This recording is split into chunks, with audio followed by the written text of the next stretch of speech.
This conference will now be recorded.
Hey guys, can you hear me?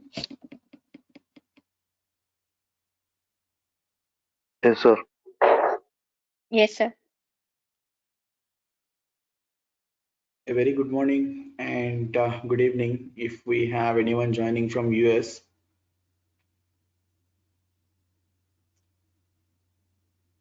Good morning, sir.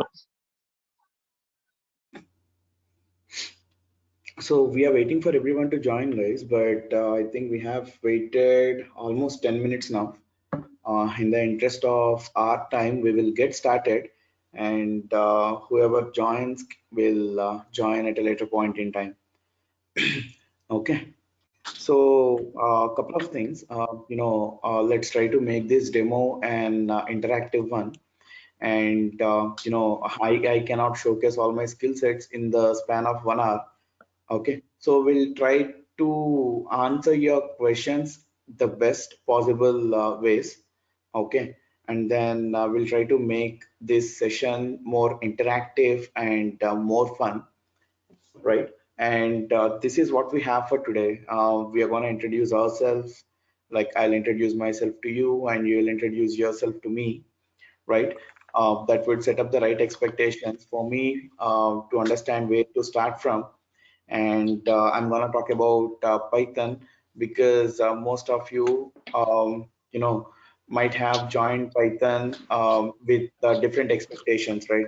Maybe some freshers want to get a job, and then some experienced professionals want to switch their careers from their current technology to the most happening technologies, right? Or to upgrade themselves.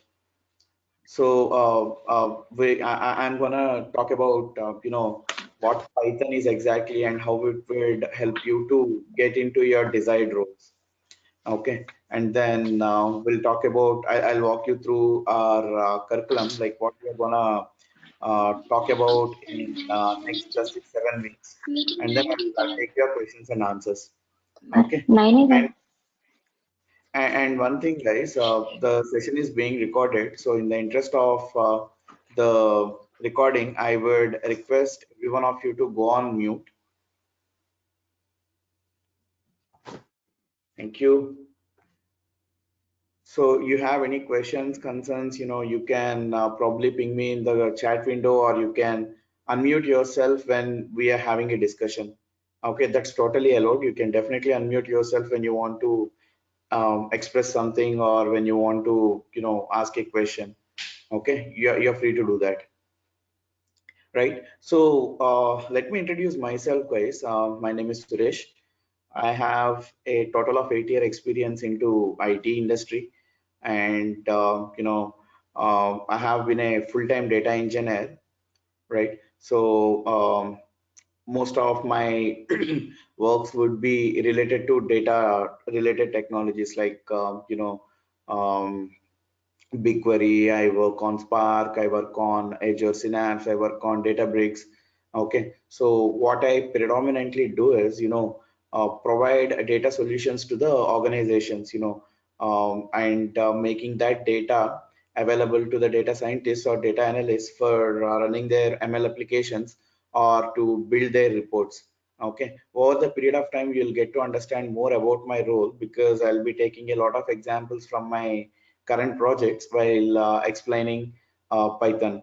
Right, and talking about my Python experience, I have been using Python from past 5 years, and I have been training folks on Python from past 3 years.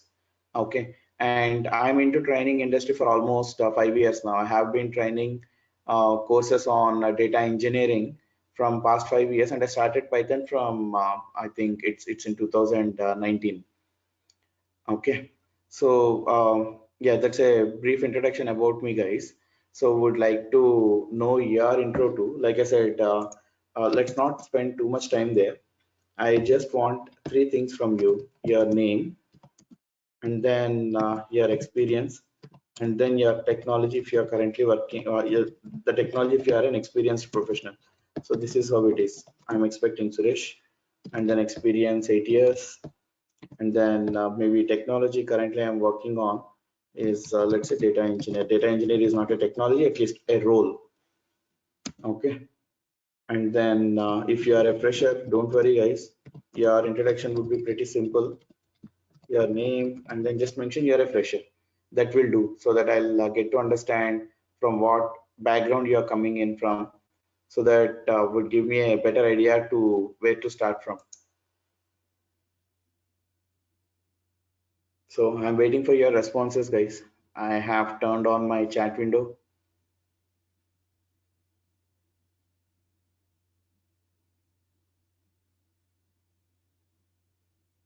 Yeah, hi. Yeah, hi Hello. Swati. Yes, Swati. Hi. Yeah, this is Swati Kiran from Hyderabad. Mm-hmm. So I'm currently working for 24/7 Customers Private Limited. I'm having experience around 3 years under international semi-wise project. Mm-hmm. So currently I'm learning Python because I'm planning to masters on data science. So I need to know the basics. And when coming to my studies, I've completed my BTech in 2018 under Mm-hmm. triple electrical and electronic engineering. Got you. Got you. Yeah. Cool.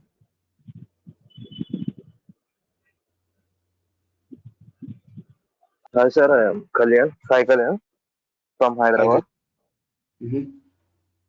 I am fresher, sir. Fresher, okay.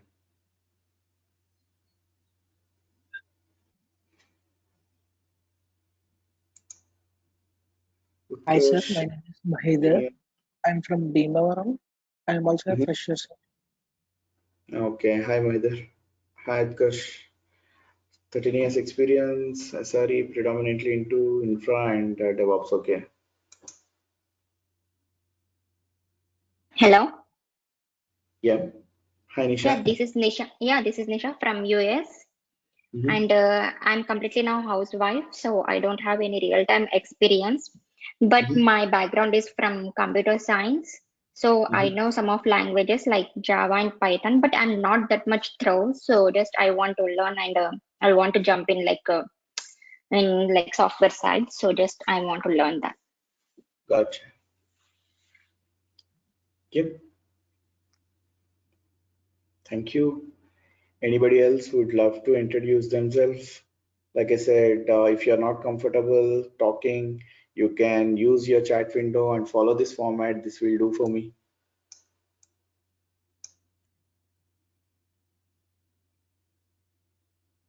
Okay. So it doesn't matter what your experience is, guys, for me, to be very honest, because I'm going to treat every one of you, every single one of you, as a fresher. Okay. So I'm going to teach everything right from the basics.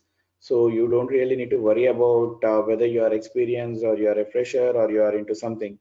Okay, so for experienced folks, it's going to be a concern, not to everyone, but there will be 10% folks who are experienced. So they always wanted things to be on a fast pace. But at least for first 3 to 4 weeks, it's going to be real slow. because we want everyone to be on the same pace. Okay, so this is one thing, guys, and I want every one of you to set up your expectations right on this course in this demo. That's the main goal of this demo, guys, because you join the course with a different expectation and then you get something different and you get disappointed. And if you are disappointed, we will definitely be disappointed because we are not able to deliver what you are expecting, right? So always get your expectations right. Okay, now let's get started. What is Python? So the first answer I would hear from you would be it's a programming language. So the next question would be, what is a programming language? Would like to hear from you. Anyone? What is a programming language according to you guys? And why do we need a programming language?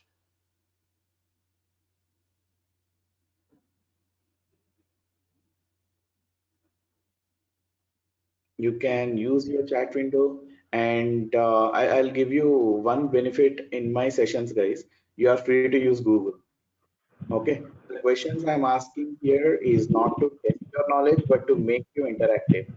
Okay, so please feel free to use Google, right? You type what is programming language, whatever you see on Google, you can just copy and paste from my chat window. I'm okay with that as well. As long as you are interactive, I don't mind doing that. It is a language which computer can understand.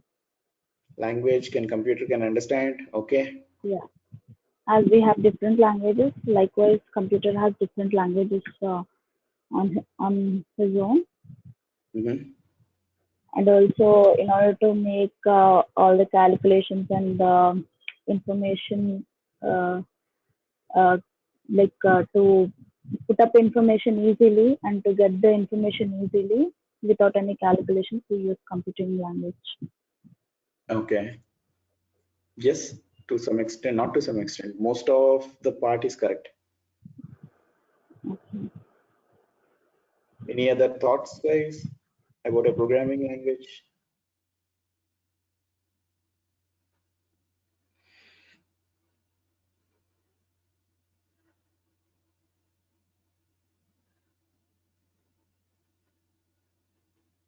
Okay, so let me make it simple and easily understandable, guys. So you being a human being can talk in different languages, but the computer can't understand anything apart from two. What are those two things? It can only understand only two things. What are those? Any idea?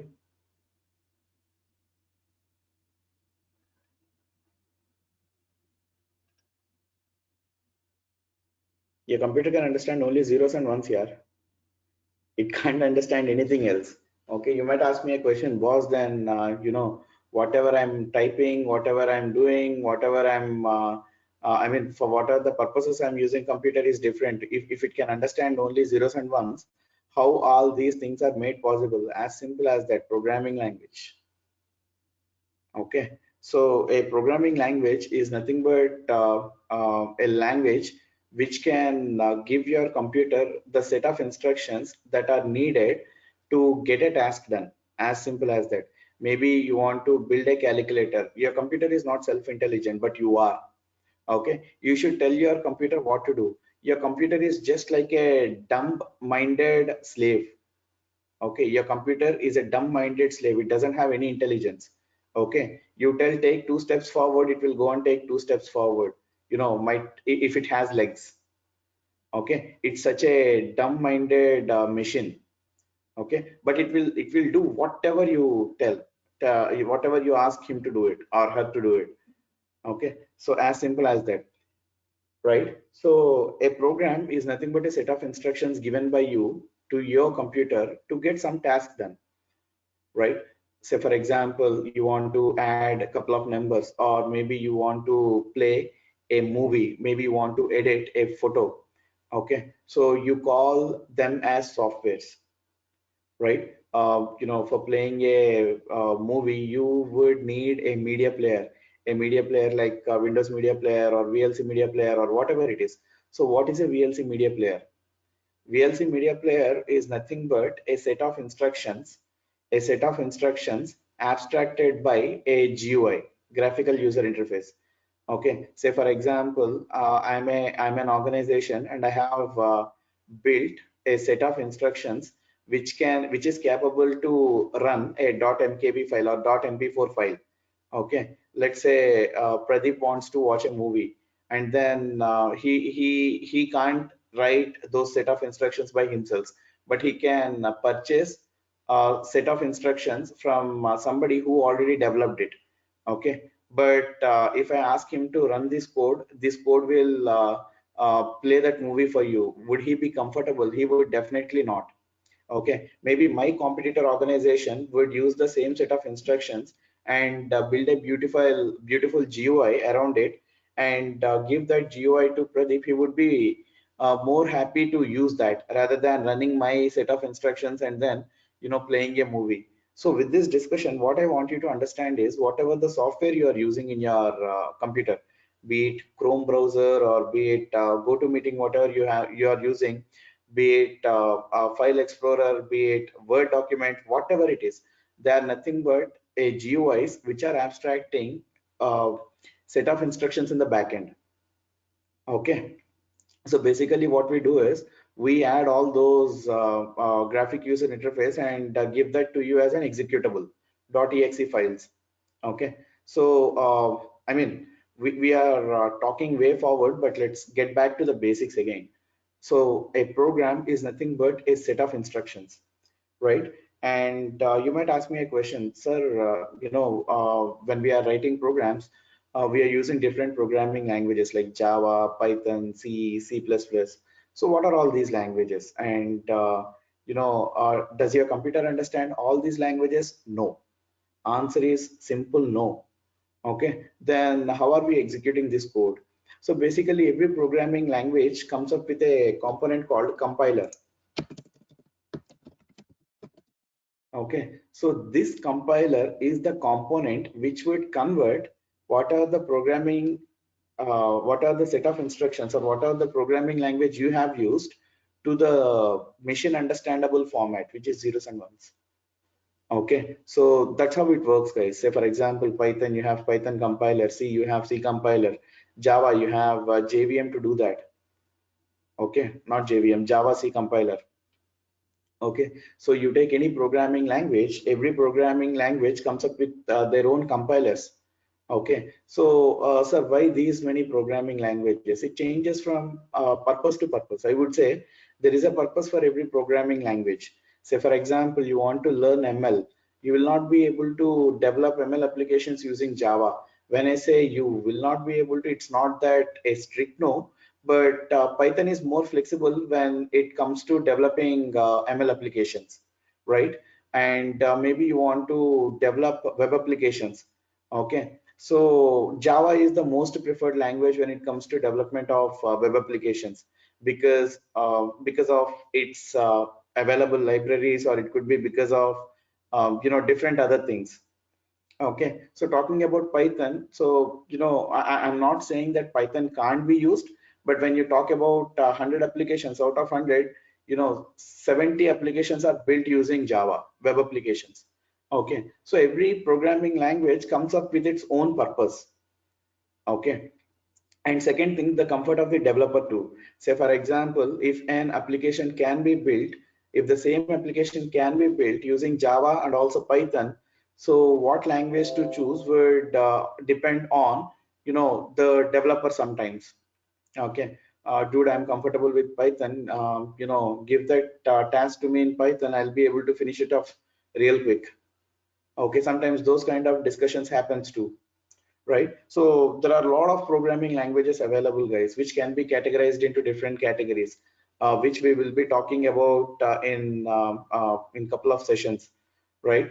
Low level language, high level language, and then we have another classification: object oriented, procedural, interpreted, typed, compiled. Okay, so there are a lot of categories to discuss, right? Which we will be doing it, but just wanted to give you a high level idea in today's demo. Okay, so we'll have to understand to what category a particular programming language would fall into, and then what are the flexibilities it's going to offer in terms of developing solutions So all these scenarios would come into picture. Okay, to summarize what we have discussed, Python is a programming language which would help you to develop applications, as simple as that. And then talking about Python applications, so you might have heard of this phrase, it's going viral these days. Python is everywhere. Okay, so Python is being used in developing data engineering applications, ML applications. Python is predominantly being used in data related applications, okay, or data related technologies. And then Python is used in web application, web development. Like I said, it might not be a prominent choice compared to Java, but yes, Python also playing a role in web applications, right? And likewise, Python is being used in automation, right? So there are a lot of areas where Python is being used. And also, freshers might think, boss, it's okay when you talk about experienced professionals, and what about us? I'm not sure about US fresher market, guys, because I don't believe in US companies would hire freshers. So they have a different strategy to get freshers placed onto the jobs. I don't want to get into that. But talking about Indian market, people who are joining from India, from a fresher, any company's expectation would be some knowledge on a programming language and some knowledge on their core subjects. Say, for example, if you are from CSE, they would expect you to have some good knowledge or at least something to discuss in the interview, maybe a subject or a couple of subjects. Okay, but at least you should be having some knowledge, or I would say trainable knowledge. So basically, in interviews, companies would look for trainability because I recruit you by asking questions in Python. It doesn't mean that you are going to work on Python related applications in my organization. Definitely no. Okay, I'm using Python to test your knowledge, to test your trainability. If you know the basics, if you know the basics of a programming, and if you are trainable, yes, I can recruit you and I can train you on my requirements.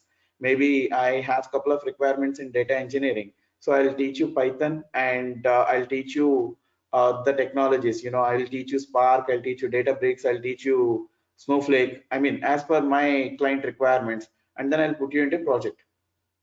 Okay, so that's what happens in India. And then most of the freshers, right, college graduates, many companies like TCS, Cognizant, Accenture, they're training them on Python because they believe Python is the easiest programming language to learn compared to other programming languages.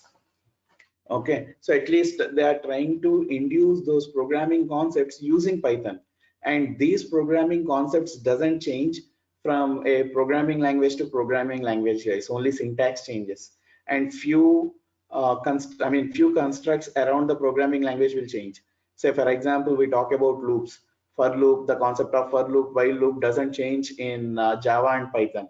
Let's talk about class and an object. The concept of class and an object doesn't change in Java and Python. So the concept of class and an object is both same, but the way you define class and the way you define an object would be different programmatically. So syntactical difference, I would say.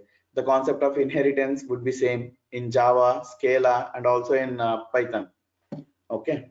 So Python is the most used programming language in the industry right now. It's most happening language, I would say. Okay. Now, what I'm gonna offer you in this course, right? So we have a lot of exciting stuff, guys. Basically, our course would span for around 6 to 7 weeks, I would say, because there would be some holidays, maybe a couple of cancellations, right? And then maybe if you have more questions, sometimes our I mean session, our particular session would get delayed, right? So that's the reason I would always say 6 to 7 weeks, okay, which includes a lot of workshops, a lot of other topics apart from our course curriculum. I'm gonna tell you that. Okay, now let me walk you through the course content.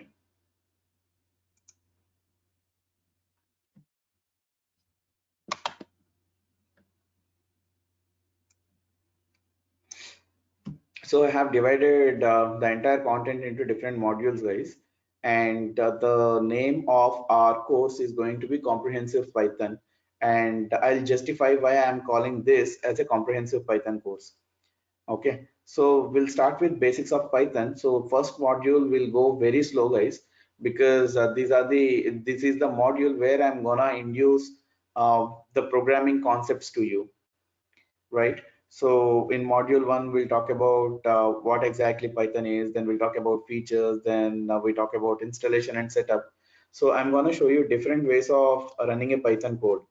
Okay, I'm also going to show you the real-time deployment too. So how do we deploy Python codes in real-time environments? Okay, so talking about that point, we will initially start with the setup, which doesn't need a lot of effort, Collab notebook. Okay, then we will be moving on to PyCharm IDE. Okay, and I'm also gonna show you Anaconda's distribution.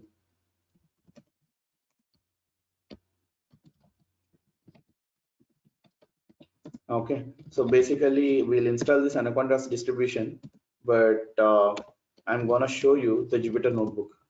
So Jupyter Notebook and Colab Notebook would exactly look same. The only difference between Jupyter Notebook runs in your local machine and the Colab Notebook is a cloud-based notebook environment provided by Google for free of cost. Okay, so this is used for developing your ML applications. So, you know, if you want to download any ML code which is readily available, or maybe from a Kaggle competition or from Analytics Vidya, you know, most of the code is available in the form of a Jupyter notebook. So this will have an extension .pynb, Python notebook, sorry, IPYNB, interactive Python notebook. Okay, same is the case with Collab as well. The only difference is, you know, this Collab notebook is a cloud-based environment to write your applications. So I'm gonna talk about all these things, and you know, though it is out of our course curriculum, so there are few things which I am gonna use our weekends, guys. Might not be in the first month, but in the second. Sorry. Um, might not be in the first module, but as we progresses, I'm gonna use few weekends for workshops, which is optional, and recordings won't be available for these workshops. Okay, so in workshops we will be doing some interesting stuff. So for example, here we are going to set up a Git environment. I'm going to show you how to set up a Git environment, and you know, how you can download your code from GitHub, and then how you can merge. Say for example, you make some modifications, and how you're gonna merge it back to your repo. So I'm gonna walk you through all those things so that you'll get the hang of how the real world development happens, or how the developers collaborate. Okay, you'll get to understand what exactly a Git branch is, what exactly a dev environment is, prod environment is, and then staging environment if you have any. Okay, so there are multiple environments. So in that workshop, I'm going to give you the idea of how that flow works. Okay, yeah. Now talking about these things, right? Yep. Installation and setup. Then from here, our actual course starts. We'll start from very basics. What exactly are the Python keywords? What is a variable? And then here we'll be talking about the typed feature of you know, Python, and we'll talk about different data types that are supported by Python, and then we'll move on to the important programming constructs in Python, not just in Python, any programming language. We'll try to understand what exactly a conditional statements are, if else, nested if else, right? And then we'll talk about loops, for loop and while loop. Do while loop is not supported in Python. And then we'll talk about control flow, break statement, and continue statements. Okay, so once we are done with this, we will have our first workshop. Okay, so in this workshop we will implement some games, guys. So I would always believe in, you know, we should have a lot of fun in learning. rather than, I just don't teach you like, this is variable, this is data type, this is that, this is this. No, definitely that won't happen. So whatever we are learning, it should have a purpose, and it should excite you, right? So we'll have our first workshop after the conditional statements, loops, and control flow. So for example, our batch starts from tomorrow. So your first workshop would be on next weekend, if everything falls in place. Okay, so that's how it is, right? And then we'll talk about arrays, we'll talk about functions, how you can define a function, how you can make your code reusable, and then we'll talk about a few built-in functions, packages, right? Strings and string manipulation functions. Then we'll talk about date, calendar, and time delta packages. Okay, and then we'll talk about lambda functions. Lambda functions is pretty important when you talk about developing Spark applications. It's a functional programming paradigm, guys. Okay, and then we'll talk about modules, how to implement a module, how to use a module, and then we'll talk about file IO, how to deal with files, how to read data from file, how to write data back to a file. So during this, I'll be taking a text file example, I'll be taking a JSON file example. I'm going to introduce what exactly a JSON file is, and how JSON file is used in your projects to make your program dynamic. Okay, and then I'm going to talk about Excel files, how you can use Python packages to manipulate your Excel files, right? Being it reading data from an Excel file, or doing some mathematical operations too in your Excel file. You can do that using programming language Python, right? And then here I haven't mentioned JSON, so somewhere down here JSON is mentioned, maybe in miscellaneous or wherever it is. Okay, and then working with collections. This is my favorite module, guys, and this is the most important module for for every one of you. Okay, the reason being, most of our programs would revolve around this, working with collections. So the two important operations any computer will do is store and compute, storage and computation. Okay, so to put it in a simple term, whatever the data you're processing or whatever the application you are running, all the data that is required by that application would be stored in RAM. Okay, and whatever the processing you are doing will be happening in your processor. Okay, we will deep dive into these topics, right? But yes, so what are the code you are writing, it should always be storage efficient and compute efficient, guys.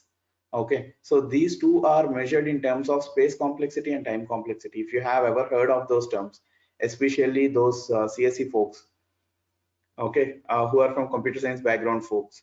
For me, when I'm a computer science background guy, so whenever I'm studying my bachelor's, these terms are like horror films for me.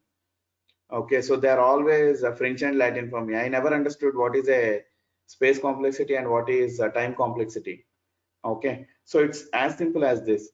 Whatever the space that is being occupied by a program in your RAM is what we refer to as space complexity, and how much time your program is spending in your processor is nothing but time complexity. As simple as that. We will talk about these terms, but we'll not deep dive into that because we are not into DSA, data structures and algorithms. But at least once we get till collections, you will be in a better position to understand these terms. At least I can introduce those terms to you. Maybe if you are aiming at Google or Facebook or any FANG companies, this time complexity and space complexity is very important. And let me be very clear, guys, my course wouldn't let you crack a Google interview or an Apple interview, because data structures and algorithms are very important for those interviews. Okay, we are not emphasizing on data structures and algorithms. Okay, now in these collections, I'm going to talk about lists. We will talk about list comprehensions. We'll talk about tuple. There are four important collections, guys. The others are variants of those collections: list, tuple, dictionary, and then set. Okay, so these are the four collections which are important. People refer these collections to data types in Python. Okay, so but I will be talking about these as a separate collections. Okay, then we'll move on to object-oriented programming paradigm. Okay, so here this is one of the important concept because these are the ones which would let you develop your code in a modular way. Okay, so we'll talk about what is a class, what is an object, what is a self keyword, what are the different types of methods that can be defined in a class, like a class method or static method or object method, right? We will talk about different type of methods we have in I mean different types of methods we can define in a class. We'll talk about inheritance, we'll talk about operator overloading, we'll talk about constructor concepts, whatnot. We'll talk about a lot of classes here, I mean a lot of operations here. So once we are done with this object oriented programming structures, we will have another workshop, guys. So basically, again, this is an interesting workshop where we will be implementing a solution for a call center payment system. Okay, so that's my own use case, guys. You will not find it online. Okay, so the payment for a call center is on a daily basis. Okay, and then we'll have to write an application which would take few parameters as an input and should give the output. Output would be how much you'll have to pay to each of your employees. Okay, so there are a lot of things, incentives based on number of calls they make, and then whether it is a weekday or a weekend. If they're working on a weekend, their incentives percentage would be higher. Okay, and the number of hours they work, number of calls they made. So a lot of parameters we will be considering, and we will calculate how much payment we'll have to make to a particular employee. Okay, so we will be implementing that use case, guys. So it's like a real-time implementation. We all will sit together, and then I'll give you the use cases. Okay, and then you will be coming up with solution. So what should be your class structure, and what are the different type of methods you are going to use? How you are going to define these methods? How you are abstracting the methods? Is an inheritance required? So all these things would play a role there. Okay, so we are going to simulate a real-time project design and implementation, guys. Okay, and then module 4, exception handling in Python. Then I'm going to talk about a module that would help you to send an email. Python JSON would be covered in module 1 itself, and then we'll talk about decorators and generators and how they would help you to make your program efficient. Okay, so with these four modules, the Python, which is generic, is covered. Okay, so though you are writing a ML application, though you are writing a web application, though you are writing a data engineering application, whatever the modules we have discussed so far is generic. Okay, from module 5, we will not deep dive. Till module 4, we will deep dive into concepts, guys. But from module 5, we will not deep dive. Okay, I'll just throw some examples to you. Okay, so that you will get that flavor of how Python is used in different areas. Okay, talking about this module 5, here I'm going to talk about Python for data science. So here, you will try to understand the different modules that are used, modules or packages that are used to develop data science applications like NumPy, Pandas, Matplotlib, and Seaborn. And once you are done with this, here we have a couple of use cases, guys. Couple of interesting use cases. One is we will implement a photo editor using NumPy. I'm gonna teach you basics of image processing there. Okay, pretty basics. Okay, don't expect me to teach you entire image processing. That would be a separate subject, computer vision. Okay, so I'm going to teach you basics of image processing, and then we can pick an image of our choice, and then we'll try to edit it. Like, we will crop it, we will rotate it, we will add some tint. Okay, so using NumPy, right? And then talking about pandas, we'll try to do some exploratory analytics on Titanic dataset. So Titanic dataset is a publicly available dataset, which have the data of all the passengers who traveled, including their survival status, whether say they are survived or they are dead. Okay, we'll try to do some kind of analysis. What are the different factors that helped people to survive, being a male or a female, or being traveled in a first class, or being traveled in a second class, or traveling in what part of the cruise, maybe in the front part or the middle section or the back part. Okay, so we'll try to do this kind of exploratory analysis using our pandas and visualization, matplotlib and seaborn. Okay, so we'll be spending a week here on module 5, and now Pythonjdbc. So here I'm gonna talk about how Python programming can be used to interact with your database.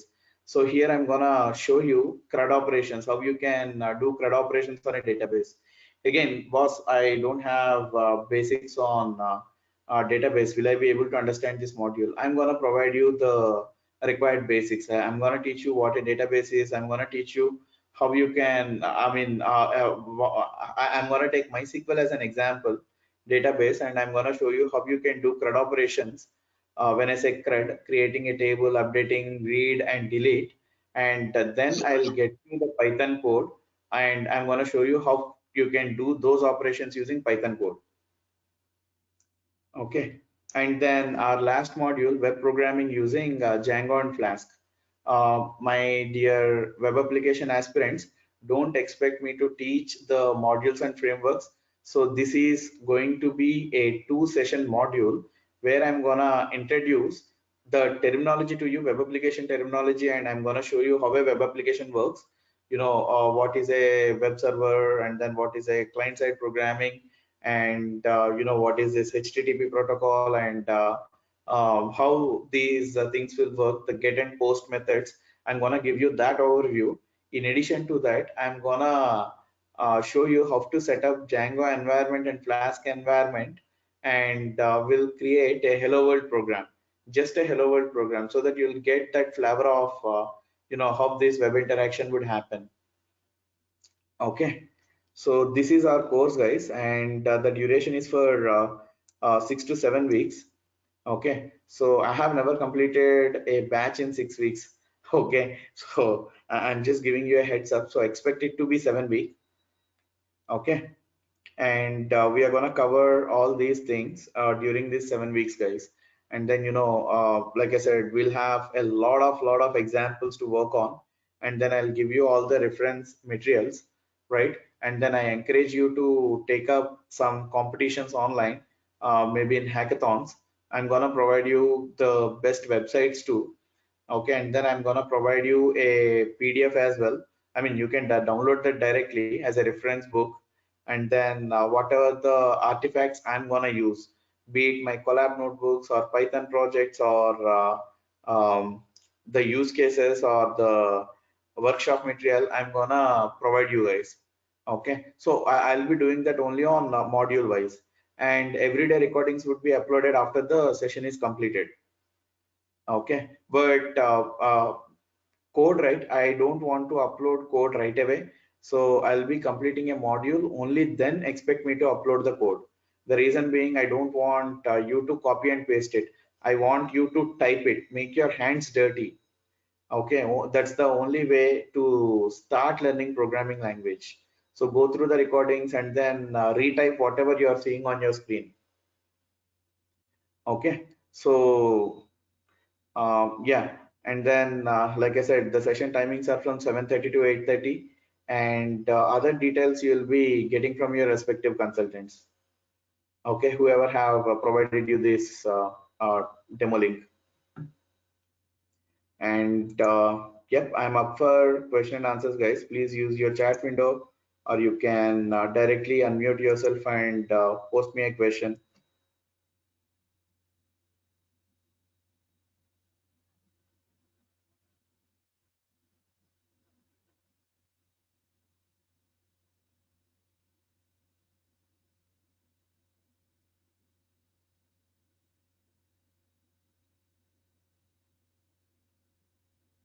Saturday, Sunday, no sessions. Saturday, Sunday, public holidays, no sessions. But like I said, I'm gonna utilize some weekends for workshops, guys. Okay, which is optional. And in those workshops, I'll not be covering anything that you are seeing on this curriculum, this Word document. Okay, so where you will be posting the recorded sessions in Google Drive, and that drive link would be shared to you by your consultants.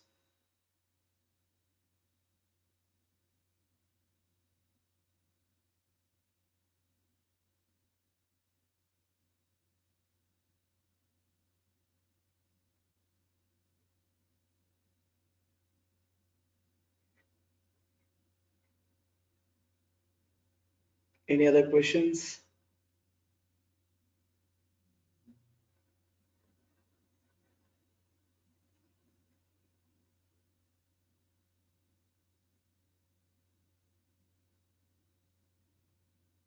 Will you be showing the real-time projects? Good question.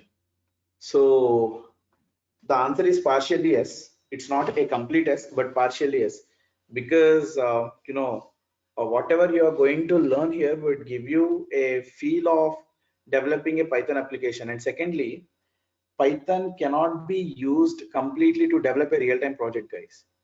Okay, so Python is just a medium. Say, for example, you're developing a data engineering application, you will use Python. If you are developing an ML application, you will be using a Python. So if I'm teaching data engineering course or an ML course or a web development course, that is when I can show you the real-time projects, but not in Python classes. But at least I can give, I'll try to give you theoretical knowledge. So how this can be used and how the applications are built. Does that make sense, Swati?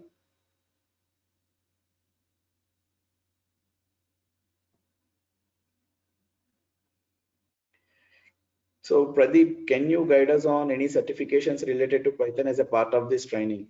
I don't recommend any Python certifications, guys. Instead, I would recommend the online competition platforms. Okay, so you have Hacker Rank, you have Hacker Earth, you have a Lead Code. Okay, so what I would encourage you to do is go and register yourself there and showcase your knowledge. Try to take up assessments, try to solve their use cases. Okay, and then try to solve those assignments. So that would give you some points and rank. Okay, so these days, even the recruiters are looking for those sort of things rather than a certification, because everyone knows that dumps are available, and every company knows how people are clearing these certification exams. Does that make sense, Pradeep?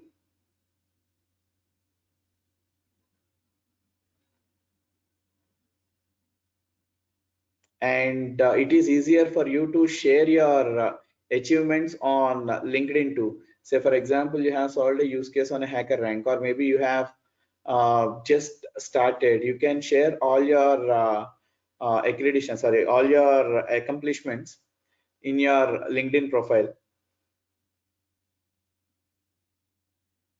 Okay, and I encourage every one of you to do that.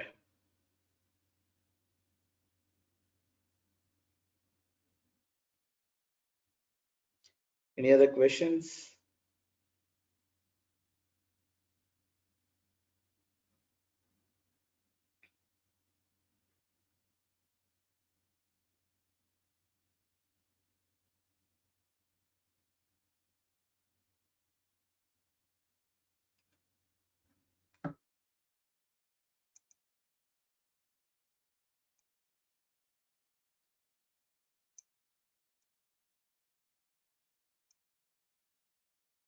We have 3 more minutes, guys. I'll be wrapping it up if you don't have any questions.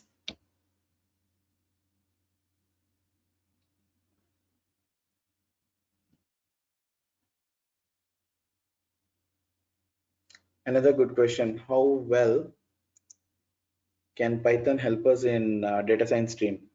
So I'll tell you what, Swati. Say, for example, you have learned an algorithm in Python, sorry, algorithm in data science. Maybe let's say you want to apply random forest to your data set. Okay, maybe you are doing some classification problem, and for the classification problem, you have zeroed on applying a random forest application. So how are you going to apply this random forest application? How are you going to implement this random forest application? As simple as that, using Python. Okay, and then maybe what are the data you have might not readily fit as an input to random forest algorithm. You want to do some kind of analysis, or maybe you want to do some kind of data transformations or data cleaning, right? Yes, you can do that using pandas. Okay, and we call this as data full stack, guys. Data analytics or data analysis or reporting, these three related to the same work what we do in the real-time industry. And then data science. Data science has multiple names: data science, machine learning, data analytics, whatnot. Okay, but in those we have different segments like deep learning, and then we have NLP, we have computer vision. Okay, so talking about this data science and then data engineering, data reporting, these three together, what we refer to as data full stack. Okay, so to become a data full stack, we only expect people with 15-year, 20-year experience to have that skill set, because covering all those things in real time would be not that easy. Because in data engineering itself, we have a lot to learn. In data science itself, we have a lot to learn. It's not about learning, because knowledge is something, and application of that knowledge is another thing. Okay, so until and unless you apply what you have learned, we don't consider that as a complete knowledge. Okay, so forget about data full stack, but coming back to your question again, Python help us in data science stream. Yes, like I said, 95% of the data science applications today are implemented using Python, and the 5% I would say are in Java. Java, very little, I would say less than a 1%, and the rest of the applications in R. R is also growing prominence these days, but however, it definitely can't overtake Python when it comes to implementing data science applications. Does that answer your question?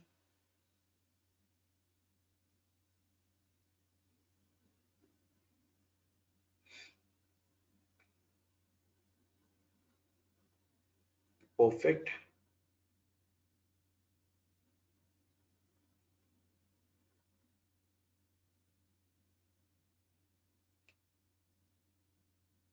Cool. If you don't have any questions, that's a wrap for the demo, guys.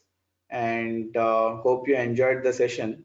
And please leave a feedback before you leave. When I say leave a feedback, a simple message in the chat window will do. Hope to see you tomorrow in the session, regular sessions. Once again, thank you for giving us this opportunity, guys. See you tomorrow. Thank you. Thank you.